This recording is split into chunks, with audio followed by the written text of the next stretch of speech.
নমস্কার। এগুলো হচ্ছে পাইন গাছ। এটাকে অস্ট্রেলিয়ান পাইন বলা হচ্ছে। আমরা তো আর অস্ট্রেলিয়া যাচ্ছি না দেখার জন্য, তো যাই হোক আমরা ওই ছবি দেখেই শুনে বলে থাকি। যাই হোক, এই গাছগুলোকে আমি ওই ছোট চারা বছর দুয়েক আগে আনা হয়েছিল এবং এই ছোট পটে রাখা ছিল। এগুলো বৃদ্ধি একটু কম। এ দেখুন রুট ওই দিয়ে খুব একটা বেরোয়নি, দু একটা গাছে বেরিয়েছিল। অনেকগুলো গাছ এখানে দেখুন, অনেকগুলো আছে। এখানে দেখায় এই যে দু একটা আমি করেছি এরকম, এইভাবে এদেরকে রিপোর্টিং করছি এবার, মানে বড় পটে দিয়ে দিচ্ছি। এবং এটা তো চলছে জুলাই মাস, বর্ষাকাল, জুন জুলাই এই সময়ে রিপোর্টিং করা খুবই ভালো। তো একসঙ্গে তার সব করা যায় না, যার জন্য একে একে একে একে হচ্ছে। আমার সব রেকর্ডিংও দেখানো হচ্ছে না, কিছু কিছু রেকর্ডিং করছি, সেগুলো সবারই সুবিধার্থে দেখাচ্ছি। এখন তো সব ফেক ভিডিওতে ভরে গেছে। একটা গাছের উপরেও যে কী করে ফেক ভিডিও আসে সকলেই জানেন, কারণ আম গাছে কাঁঠাল আর কাঁঠাল গাছে আম বা কাঁঠাল গাছে কলা কোনো দিনই ধরে না, মানে এখনো পর্যন্ত ধরে নাই আর কি। ভবিষ্যৎ জানি না, কেউ ভবিষ্যৎ বলতে পারে না। এখন ঘটনা হচ্ছে যে ওইটা দেখিয়ে মাত করে দিচ্ছে কিছু মানুষ, আর যারা জেনুইন এই গাছপালা নিয়ে কাজ করে তারা মার খাচ্ছে। মার খাচ্ছে মানে ধরুন সবারই তো অভাব নাই তা নয়, অনেকে আছে যে তার রোজগারের উপর সংসার চলে। তো সে তাদের ক্ষেত্রে দেখা গেছে যে সে প্রচণ্ড পরিশ্রম করছে, হচ্ছে জেনুইন ভিডিওর জন্য তার ভিউ হচ্ছে না। তারা চেষ্টা করছে বিভিন্ন রকম করার, কিন্তু ভিউ হচ্ছে না। ভিউ না হলে তো অটোমেটিক্যালি পয়সা পাবে না, কারণ অ্যাডের উপর পয়সা পায়। বিরাট কিছু নয়, তার একটা মানে যে সারাদিনের যে রোজগার সেটা যদি পুষিয়ে যায় তাহলেই সে করতে পারবে। কিন্তু এই ক্ষেত্রে অসুবিধাটা হচ্ছে যে বললাম যে ওই মানুষ এন্টারটেইনমেন্ট করছে, কিন্তু অ্যাকচুয়ালি শিক্ষামূলক যে ভিডিও সেগুলো খুব একটা দেখছে না। যাই হোক, এটাকে দেখুন কীভাবে করেছে, দেখেই বুঝতে পারছেন। এবং ওটাকে আমি একটা করে দেখিয়ে দিচ্ছি রিপোর্টিংটা। এরকম বড় পটে নিয়ে যাব, মানে এগুলোকে গ্রো ব্যাগ বলা হয়। পট এই যে বুঝলেন তো, এগুলো বাজারে কিনতে পাওয়া যায়। এমন কিছু দাম নয়, হয়তো 8 টাকা 10 টাকা এরকম দাম পড়বে। আমার বোধহয় আমি অনেক নিই তো, যার জন্য আমার কাছে বোধহয় 6 টাকা কি 7 টাকা করে পড়েছিল, তাও 1 বছর আগে। আমি এক এক লটে ওইগুলো 50টা করে বান্ডিল থাকে, দেখছেন। এতে কি হয়, কোনো রকমে জল বসে যাওয়ার ব্যাপার নেই। যদি ওর দু একটা রুট অটোমেটিক্যালি এগুলোকে চেয়ে ফুটে বেরিয়ে যাবে, যদি প্রয়োজন মনে হয়। মাটিতে নামিয়ে রাখতে হবে গ্রো করার সময়, আর যখন অলরেডি কাজ হয়ে যাবে, গ্রো হয়ে যাবে, আর গ্রো করব না, তখন আমি ঢালাইয়ের ওপর ছাদের উপর রাখতেই পারি। বা ছাদের উপর যাদের নিজেদের জায়গায় নেই, তাদের কি করবেন, তারা এরকম আলাদা আর একটা পট নেবেন। এরকম ধরুন যে কোনো একটা পটে মাটি দিয়ে দিলেন, তারপরে এটাকে নামিয়ে রাখলেন। তাহলে কি হবে, এর খাবারটাও নেওয়ার জন্য সে করে কাজ করতে হবে, যার ফলে জলদি গ্রোথ হবে। এইগুলো একটা সাধারণ টেকনিক। যাই হোক, এটা আমি পরে করছি, আগে গাছের কাজটা করিনি। দেখুন, ভালো করে দেখাতে গেলে ভিডিও একটু বড় হবেই, আপনাদের একটু ধৈর্য ধরতে হবে। যদি যারা আর কি অ্যাকচুয়ালি শিক্ষা নিতে চায় তারা নিশ্চয়ই দেখবে। শিক্ষা মানে আমি যে খুব, বা আমাদের মতন যারা কাজ করে তারা যে খুব জ্ঞানী তা বলছি না, কিন্তু যেটুকু জ্ঞান অর্জন করেছি, আমি দীর্ঘদিন এই কাজ করেছি, ব্লক অফিসের সঙ্গে যোগাযোগ ছিল। যাই হোক, এই যে দেখছেন এই গাছগুলো, এই যে মরা এই অংশের যে পাতাগুলো রয়েছে, এইগুলোকে সবসময় ছেটে দেওয়ার কথা।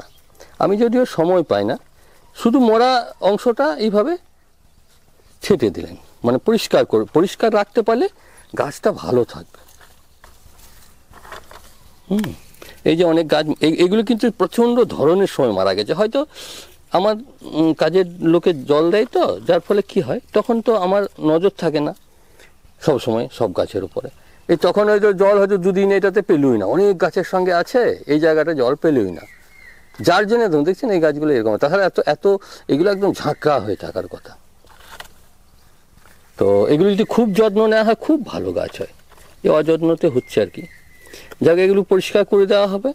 এবার যখন কাজ করবেন, এগুলো দেখুন, এগুলো ফাঁকা করে দিতে হয়। ডগটা যদি এটা যদি আমি এখানে বন্ধ করে দিতে চাই, তাহলে এইখানে ডগের অংশটা একটু করে ভেঙে দিতে হবে। এই যে একটা পুটকির মতো বেরিয়ে আছে, এই অংশটা ভেঙে দিতে হবে। অটোমেটিক্যালি এইদিকে ব্রাঞ্চ, চারিদিকে ব্রাঞ্চ হয়ে যাবে। এই ব্রাঞ্চগুলো তখন গ্রো করতে শুরু করবে। যেমন ধরুন এটাকে আমি এর থেকে আর বড় করব না। এই যে এইখানে এই অংশটা দেখুন, হ্যাঁ, মানে যেটা কলি বেরিয়ে যাচ্ছিল উপর দিকে, সেটাকে আমি ভেঙে দিলাম। ইচ্ছা করলে হয়তো কোনো ধারালো অস্ত্র দিয়ে টুক করে এই জায়গাটা কেটে দিলেন, একটু বেশি করেই দিলেন, ব্যাস হয়ে গেল। এবার এইগুলোকে কিছু ফাঁকা করে দেওয়া হয়। দেখবেন জাপানিজরা এই গাছের খুব বনসাই করে, এই পাইন আর ওদের জুনিপার, ওদের পরিবেশে খুব ভালো হয়। কিন্তু আমি দেখছি এটা আমাদের পরিবেশেও হচ্ছে, কারণ আমি তো খুব হদ ফেলাই ছিল, অথচ দেখুন গাছটা মারা যায়নি। তার মানে এরাও খুব কষ্ট সহ্য করতে পারে আমাদের সেই ফাইকাস গাছগুলোর মতো। খুব বেশি বকে ফেলছি আমি। কিছুদিন ওই হিন্দি টিন্দিতে বলতে যাওয়ার জন্য আমার যারা বাঙালিরা তারা বিরক্ত হচ্ছিল। আমি ওই জন্য দেখলাম আমার ভাষাটাও বাংলা, আর বাংলায় যত সুন্দর করে বলতে পারবো অন্য কোনো ভাষাতে অত সুন্দর করে বলতে পারবো না, যতই শিখি। যাই হোক, নিয়ে আবার ওই বাংলাতেই, মানে এখন আগেও বলতাম বাংলাতে, এখন এইভাবে ধরুন টুক টুক টুক টুক করে একটা গড় করে তুলে নিতে হবে। আমি তাড়াতাড়ি করতে যাচ্ছি বলে এর ঘরে তার মোড়ে হয়ে যাচ্ছে। হ্যাঁ, ওই অনেক সময় ওই সন্না ব্যবহার করে, মোচনা যেটা টিপি টিপি ধরে ধরে করে। এবার এই একবার রিপোর্টিংয়ের সময় এই যে এই লম্বা অংশটা হয়তো কেটে দিলেন, এই কিছুটা হাফ করে দিলেন, হয়েছে। এবার এই ব্রাঞ্চগুলো যদি একটু করে ছোটো করবো মনে করেন, বা এদিকে আর যাতে না বাড়ে, এটা আরও আগে সময় চলে গেছে, এইরকম জায়গায় কাটতে হতো। যাই হোক, এটা এরকম জায়গায় কেটে দিলাম, মানে একবারে পাতাগুলো কেটে দিলে আবার মরার ভয় থাকবে, মানে সবুজ অংশটা, কিন্তু কিছু কিছু কাটতেই হবে। এইটার এই ডগের অংশটা কেটে দিলে এই লম্বাটা আর হবে না, এবার সাইড থেকে ব্রাঞ্চ বেরোবে। যেটা মনে হবে আপনার যে এটা আর আমি লম্বা করতে চাই না, সেটা ডগটাকে কেটে দিলেন। এটা ধরুন এমনিতেই বেরিয়েছে, এটা মরে যাওয়ার কারণে। কারণ কি, এখন কিন্তু আপনি বনসাইয়ের কোনো শেপ দেবেন না, এখন গাছটাকে গ্রো করবেন। বনসাইয়ের শেপ পরে দেওয়া হবে। আর অনেকেই করে কি, সেই আঁকা বাঁকা করতে, তাহলে কিন্তু এই কম বয়সেই করতে হবে। এখন আপনাকে এই জায়গাটা আর ব্যান্ড হবে না, কিন্তু এই জায়গাগুলো ব্যান্ড হবে। ইচ্ছা থাকলে করা যেতেই পারে, সেটা কিন্তু ওয়ারিং করে করতে হবে। এটার ক্ষেত্রে কিন্তু একটু মোটা তার ব্যবহার করতে হবে। মোটা তার বলতে মোটামুটি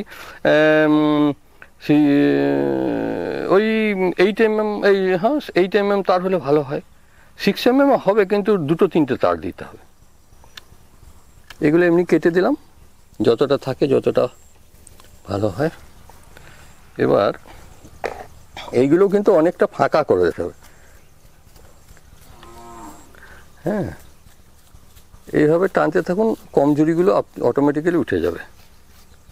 কারণ আমাদের খুব বেশি সময় দিলেও হবে না, সবারই তাই, সময়ের অভাব খুব।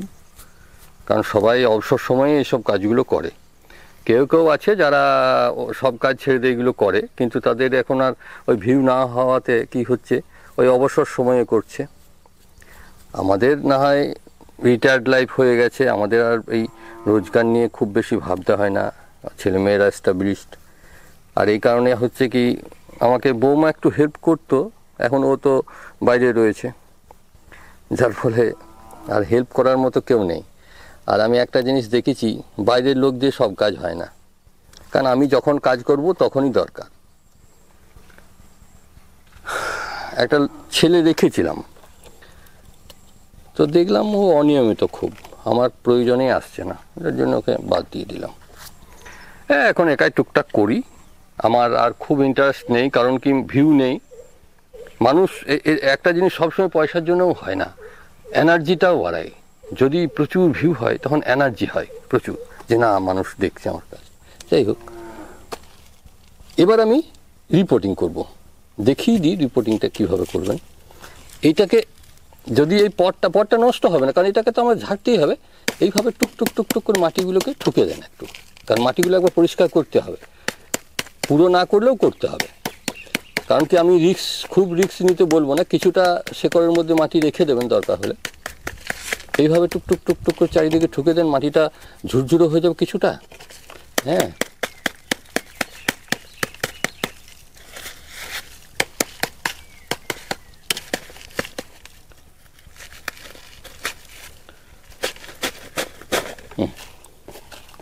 এটা দিয়ে সব কাজই হয় আমার। এবার কি করবেন দেখুন, এই গোড়াকার মাটিটা না একটু ভেঙে দিই। যদি আপনি রিস্ক নিতে না চান তাহলে এই মাটিটা ঝাড়ার দরকার নেই, কেবল এই একটু করে নেড়ে দিলেন, এই কোনো প্রয়োজন নেই। কারণ কি এই মাটিটা ঠিকই আছে, ও তো এতদিন যখন বেঁচে আছে, কিছুটা কিন্তু ঝেড়ে দিতে হবে এইভাবে না। তাছাড়া আপনি ওই আরও যে ভালো মাটিটা, এই মাটিটা তো খাবার কমে গেছে, সবসময় মনে রাখবেন মাটিটা আমি ঝেড়ে দিচ্ছি কেন, কারণ কি এই মাটিটার মধ্যে আর খাবার নেই। তবে ঝাড়াটা এবার রিস্কের ব্যাপারটা আছে। হ্যাঁ, এইভাবে কিছুটা রুটগুলোকে একটু সোজা করে দিলেন উপরে, এই ঝুরঝুরে মাটি আপনিই ঝরে গেল।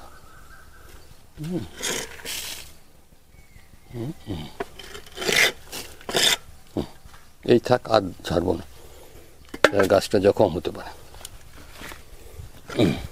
এবার এই পটটা নিলাম, এখানে আমার বনসাই সয়েল রয়েছে, এই রেডি করা আছে। রেডি করা বলতে সারটা মিশানো আছে।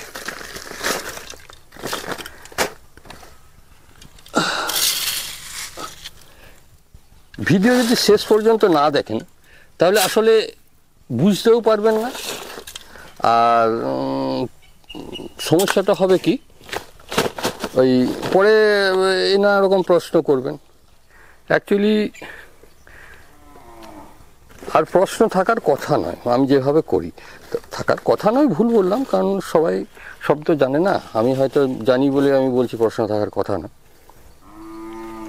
প্রশ্ন থাকলে করবেন, আমি চেষ্টা করব উত্তর দেওয়ার, কারণ আমি এবার একা মানুষ আর অতটা পারি না সময় দিতে। এইভাবে আস্তে হালকা করে নামিয়ে দিয়ে এবার এই ঝুরঝুরে মাটি ফুটফুট ফুটফুট দিতে থাকুন।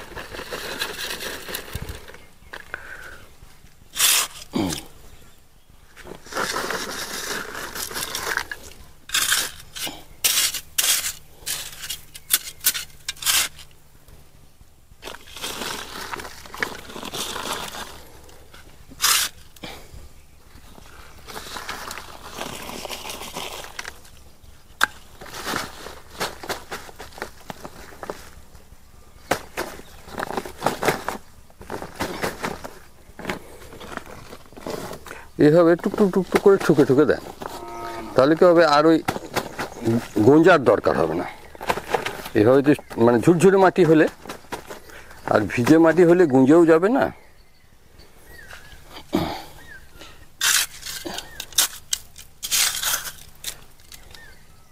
এবার দেখতে হবে যদি কোনো দিকটা ডাউন থাকে সেই দিকে দিয়ে দিতে হবে। কেবল গোড়ার শেকড়গুলোকে 1/2 ইঞ্চি ঢেকে দেবেন। এবার যদি মনে হয় বেশি ভেতরে রয়েছে তাহলে এটাকে ভাঁজ করে রাখতে পারেন, এখন দরকার নেই, কারণ যেহেতু গ্রো ব্যাগ, এর জল ঠিক বেরিয়ে যাবে।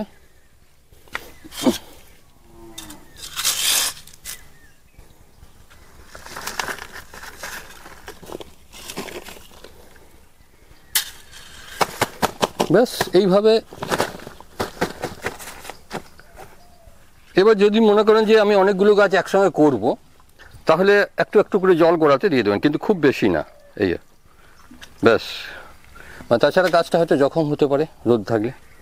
নিয়ে সাইডে নামিয়ে নামিয়ে রেখে দিন। তারপর ঠিকানায়, একদম ঠিকানায় গাছটাকে লাগিয়ে দিয়ে ফুল একবার জল দিয়ে দিতে হবে। ফুল জল দেওয়ার সময় কিন্তু আর এইটা নাড়াচাড়া করবেন না কোনো রকমে। ব্যাস ওই থেকে গেল, যখনই দরকার হবে ফুল জল দেবেন, যখনই জল দেবেন।